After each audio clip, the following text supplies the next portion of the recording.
Hello and good evening. Welcome back. This is Kamal, and this time I want to talk about the market sophistication stages. The overview of market sophistication. The question maybe you ask is, what is that? In simple terms, it is talking about how sophisticated your target market is about the offer you make. Specifically, it means how many other offers they have seen before your offer. It means how well informed they are about the type of offer you're making. And knowing it correctly helps in many ways. And we can talk about standing out. That is a very important element to be successful in the market. And hence we can create also the trust in the market for ourselves, or we can build the trust. And it helps by staying relevant because we know what the customer are expecting to receive. So by offering it, we stay relevant in the market. Definitely we can increase the sales and we can innovate effectively based on what the market expect to receive. So the first stage of the market sophistication is the first mover's advantage. It means so clearly, as the name is self-explanatory, it means the first mover has a great advantage, and it's because it is the novelty that is giving the advantage to the first mover. The customer has not heard about this type of offer yet, so the task is so easy. By so easy, I mean it is relatively easy than other stages because you don't have a competition. It is the job of the marketer to introduce the offer in a simple, direct, benefit-based language to the pupil, and here the work is to educate them because the pupil or the potential customers are not aware of such an offer. So the task is to educate them, and it's easy to convince them because you're the only one. So as the text says, you are the first in the market with a new product, and the strategy here is use simple and direct communication. There is no need for complexity as the market has no preconceived notions. The second stage is the second mover. These are mainly coming in the market after the first mover. The characteristics are here. The market is aware of the product type, but the product type, market, or sub-market or niche is not saturated. It's very important. The product is not the first one to be there, but the market is not also saturated. So the strategy here can be emphasize enhancement and extended claims over initial offerings to capture interest.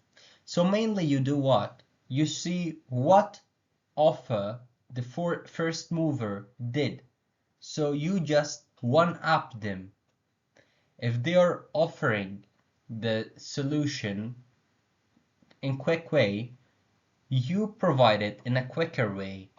If they are providing it in cheap way, you provide it in cheaper way. If they are providing it in comfortable way, you provide it in even more comfortable. So it is just the game of one up the first mover. The third stage of the market sophistication, it is the expanded market. The characteristics of it is that the market has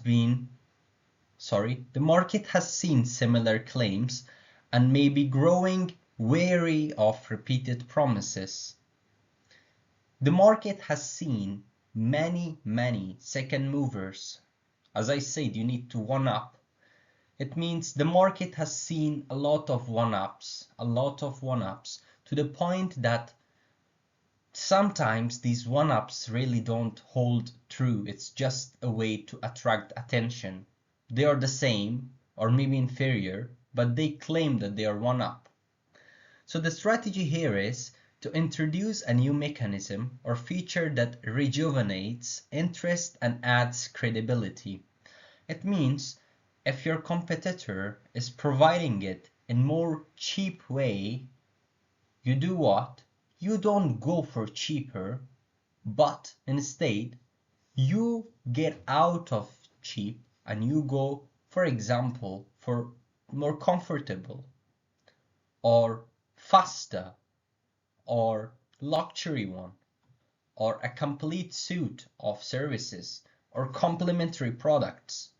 So the point here is that you don't want to compete on the elements that the market are doubting that it would be true anymore. So you get out of there, you go to another positioning game, and instead of one-upping the current competitors, you go by rejuvenating the niche. The way I say it, if they're focusing on X, you focus on Y. Don't do it double X. Go for Y. So the fourth stage of the market sophistication is when the competition become intense. So here, the characteristics of the market is many similar products are available. Consumers are skeptical of exaggerated claims. And the strategy is focus on differentiating through unique features, more effective results, or tackling additional problems. So here it is kinda similar to the last stage, but the point here is that the customers are really fed up with the exaggerated claims of one-up. Because even the players who went from the X to the Y, other player came, for example, the first player were doing it on price, they were providing cheap, the other came and they said we provide cheaper. So after that, when people saw the cheaper, they went what? They went for comfortable. The other guy came and he said, I provide more comfortable. And they claimed it many times this way that at a point people recognize these people are just exaggerating. It is a political way of saying they are lying. So they do what in this stage when the competition is intense and when the market knows that the claims that are being made probably will not be holding true. So in this stage, the best move is what? You can combine many of these features. You provide cheaper, more comfortable, and faster together. And you need to keep it true. Once again, I read the strategy. Focus on differentiating through unique features.